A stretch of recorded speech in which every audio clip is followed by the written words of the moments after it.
रमेश नगर गांव में दो बुढ़िया रहा करती थी, टुनटुन और चुनमुन। दोनों का घर एक दूसरे के घर के बहुत पास था, लेकिन वो एक दूसरे को बिल्कुल भी पसंद न करती थी।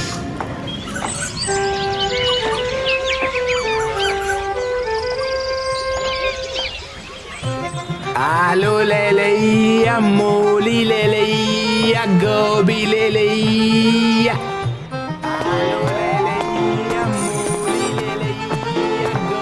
ले लिया।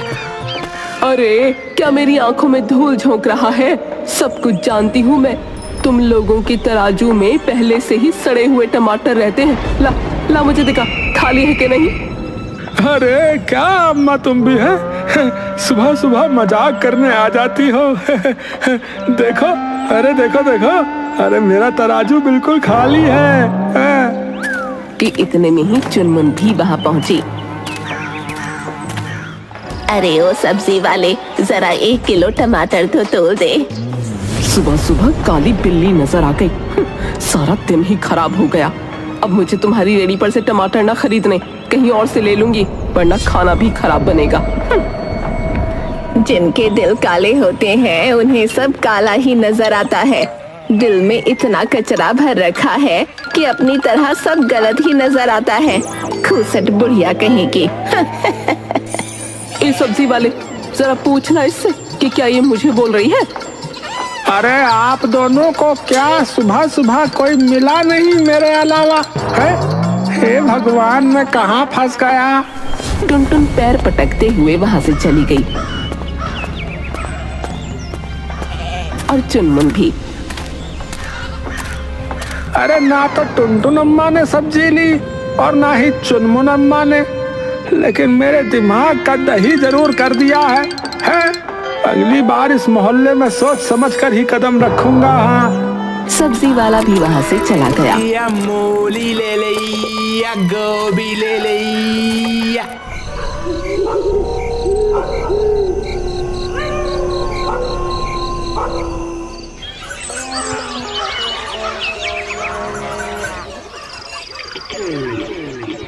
आज तो मेला लगा है गांव में, सारी जलेबियां खा कर आऊंगी। मेरे घुटने, हे राम, क्या हुआ मेरे घुटनों को?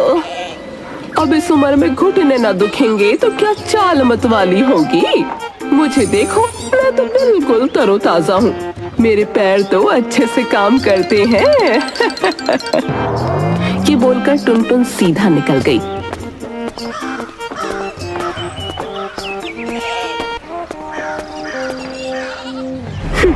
ये बूढ़ी तो सुधरेगी नहीं।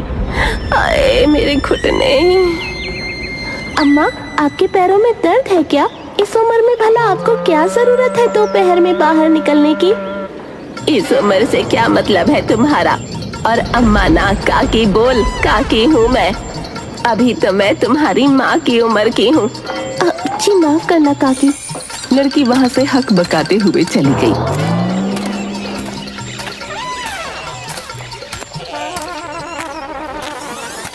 दरअसल दोनों बूढ़ी अम्मा किसी जमाने में खास दोस्त हुआ करती थी। दोनों बहुत अक्लमंद थी। एक साथ मिलकर वो पुलिस की चोर पकड़ने में मदद किया करती थी। उनकी सूझबूझ और होशियारी के चर्चे पूरे गांव में थे।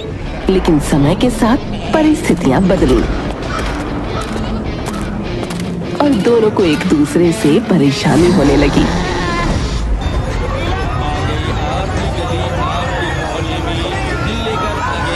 अरे ये झूला तो बड़ा अच्छा है।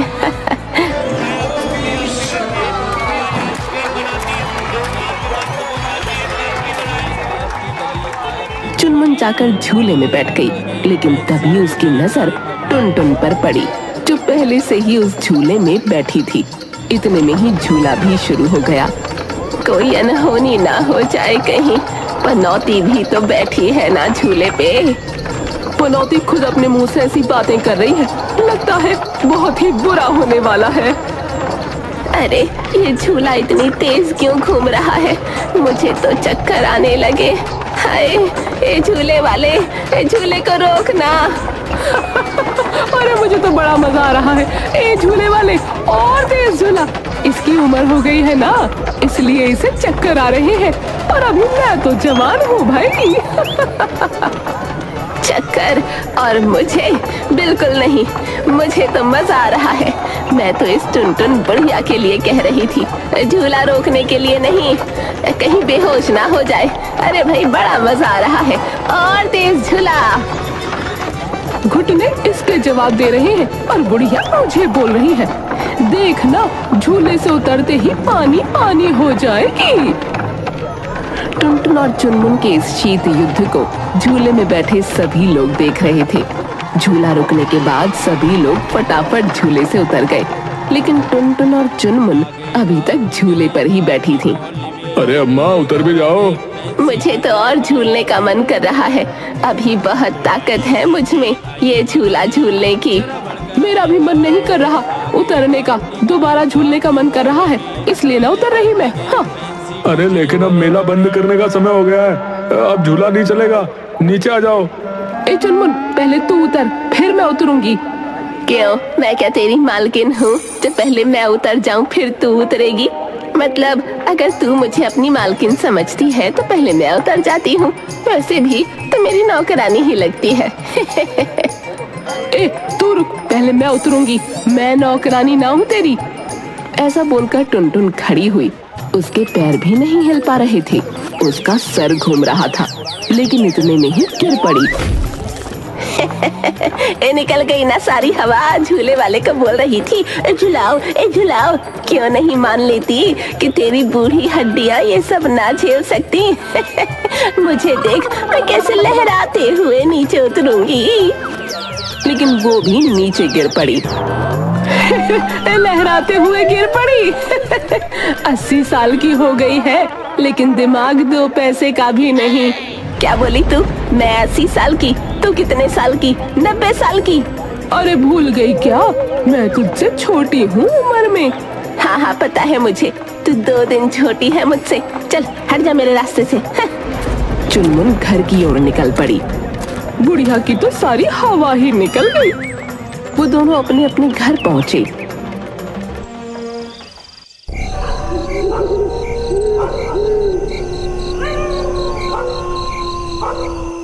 उन दोनों के मोहल्ले में रहते हुए एक दिन भी शांति से कैसे जा सकता था। ये किसने मेरे आंगन में पौधों को पानी दिया है? पूरा आंगन पानी पानी कर दिया। तेरी तरह तेरे गमले भी सूखते जा रहे थे, इसलिए मैंने सोचा थोड़ा पानी डाल दो। तूने मेरे आंगन में पानी डाला? रुक तू अभी। और इसके बाद चुनमुन टुनटुन के आंगन में 2 बाल्टी पानी फेंक देती है। इसके बदले में टुनटुन फिर से 2 बाल्टी पानी चुनमुन के आंगन में फेंकती है, और ये सिलसिला चलता रहा।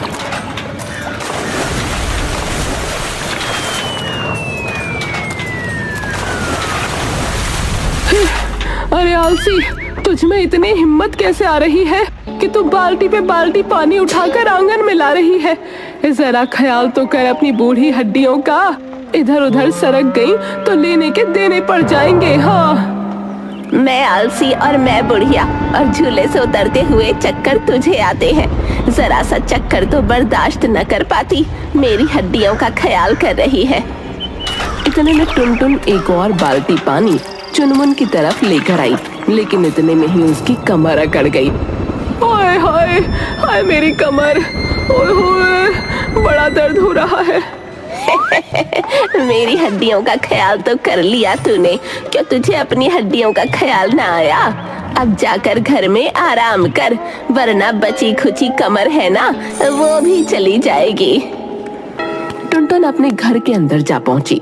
उसे बहुत दर्द हो रहा था, इसलिए चुनमुन उसके लिए दर्द की दवा ले आई। क्या जहर देकर मारना चाहती है मुझे? हाय। कुछ तो लिहाज कर अपनी उम्र का। जो भला वैसे ही 1-2 साल में जाने वाला हो, उसे जहर देकर मैं क्या मारूंगी? ले खा ले, दर्द की दवा है। इतना कहकर चुनमुन वहां से चली गई, और टुनटुन ने भी चुपचाप वो दवा खा ली। ऐसे ही दिन बीतते रहे।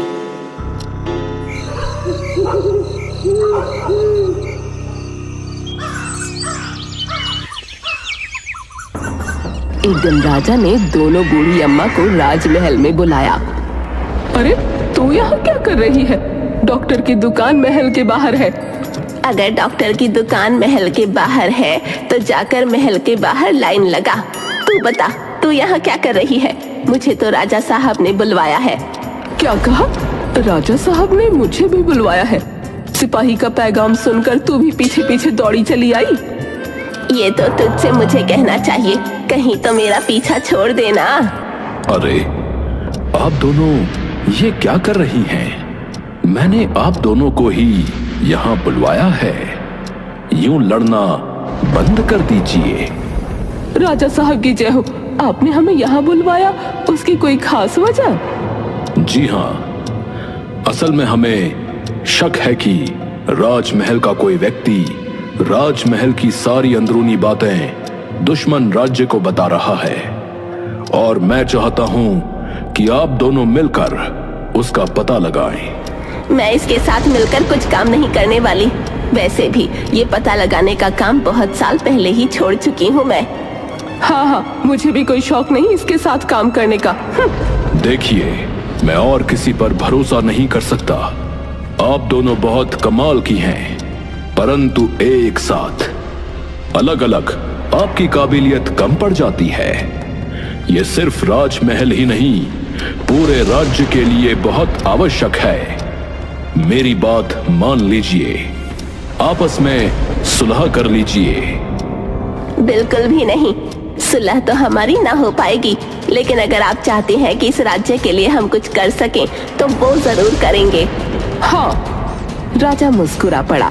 राजा उन दोनों को 1 हफ्ते का समय देता है और महल में ही रुकने को कहता है।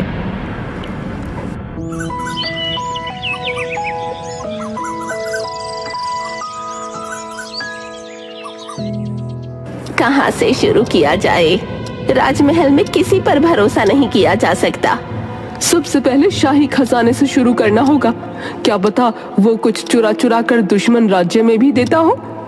अरे उम्र के साथ तेरी अकल को भी जंग लग रही है। सुना ना तूने? वो राज्य की अंदरूनी बातें बाहर ले जाता है। ये शाही खजाना तो बहुत छोटी सी बात है, और इतना खजाना है शाही महल में, वो कुछ भी चुरा कर ले जाएगा तो सैनिकों को पता चल जाएगा। टुनटुन को चुनमुन की बात बुरी लग गई और टुनटुन को सबक सिखाने के बारे में वो सोचती है।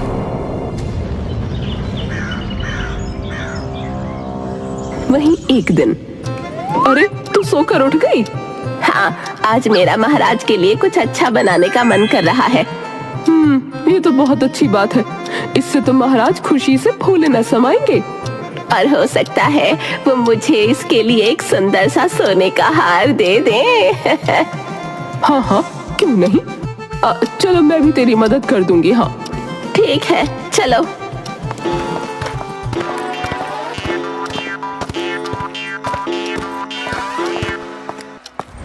कल मैंने इसकी इतनी बेइज्जती करी, आज मेरी मदद कैसे कर रही है?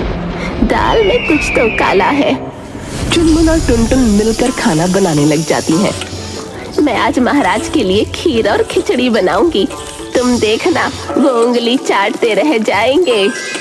हाँ, देखेंगे वो उंगली चाटते हैं या तुम्हारी उंगली काटते हैं। सही कहा, तुम्हारे हाथ के खाने का कोई जवाब नहीं। हाँ।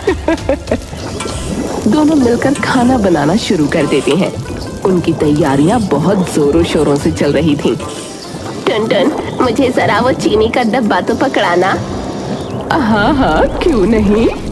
टुनटुन ने जाकर चुनमुन को चीनी की जगह नमक पकड़ा दिया और चुनमुन का टुनटुन की चाल पर बिल्कुल भी ध्यान नहीं था। अरे वाह चुनमुन, इससे तो बड़ी अच्छी खुशबू आ रही है। हाँ, मुझे पता है, मैंने जो बनाया है। चलो अब महाराज के दरबार में चलते हैं।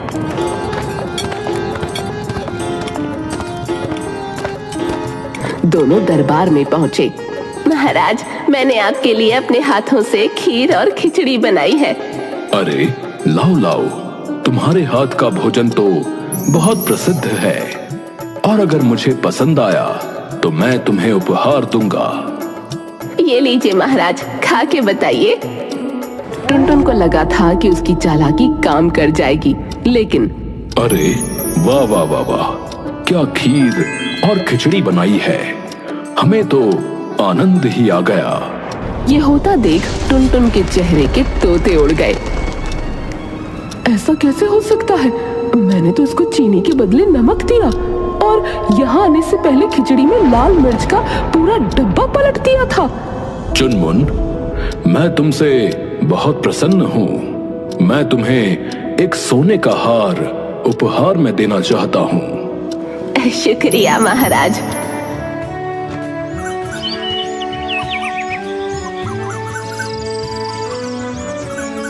टुनटुन की तरफ तिरछी निगाहों से देखते हुए, क्यों ये सब होते देख तेरे चेहरे का रंग पीला क्यों पड़ गया है? तुझे क्या लगा मुझे पता नहीं चलेगा कि तू मेरे पीछे से मेरे साथ क्या कर रही है? वो तो मैंने तुझे ये सब करते हुए देख लिया था।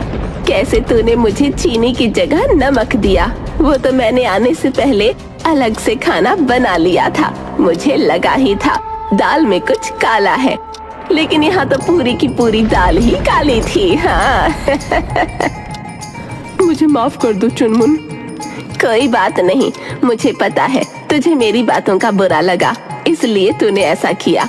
लेकिन अब हम यहाँ जिस काम के लिए आए हैं उस पर ध्यान देना चाहिए। बिल्कुल सही कहा।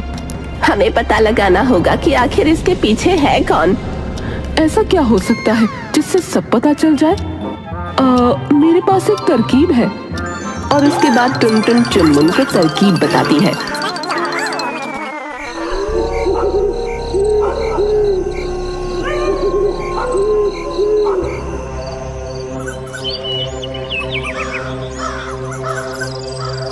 दो दिन बाद राजा को जवाब देने का समय था।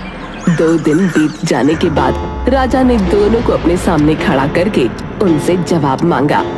तभी चुनमुन एक बड़ा सा सफेद कपड़ा चारों तरफ बिछाने लगी। ये क्या कर रही हो तुम?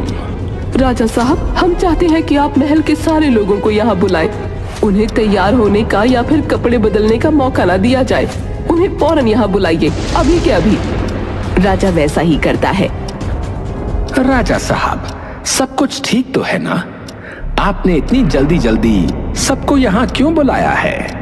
क्योंकि चोर की दाढ़ी में तिनका होता है और हम वही तिनका ढूंढने की कोशिश कर रहे हैं। तुम क्या कहना चाहती हो? राजा साहब का अपराधी मिल गया है। राजा साहब, इनसे मिलिए। ये है मंत्री उदयचंद, यही है राज्य के दुश्मन।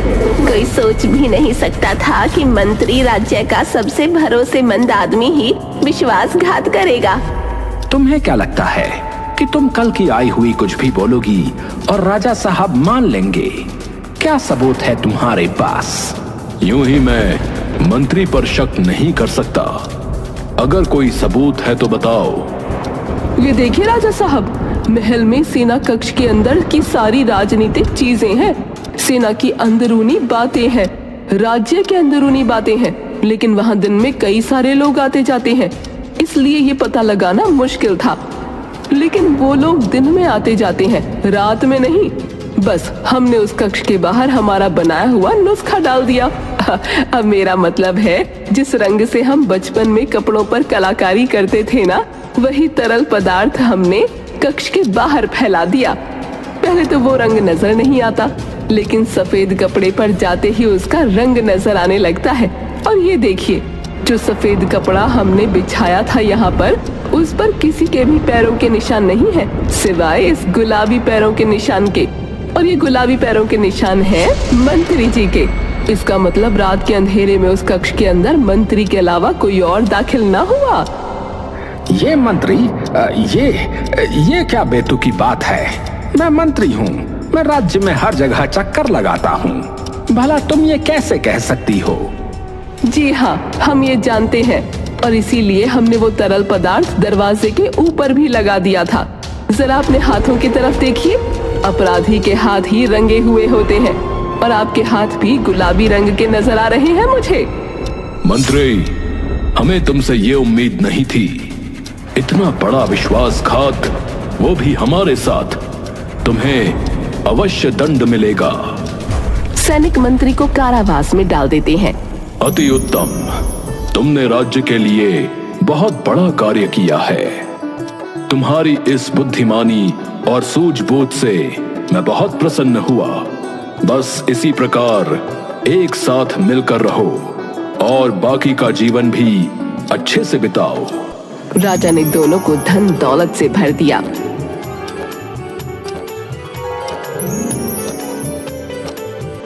इन पैसों से तो मैं तीर्थ यात्रा पर जाऊंगी। हाँ और मैं भी जाऊंगी।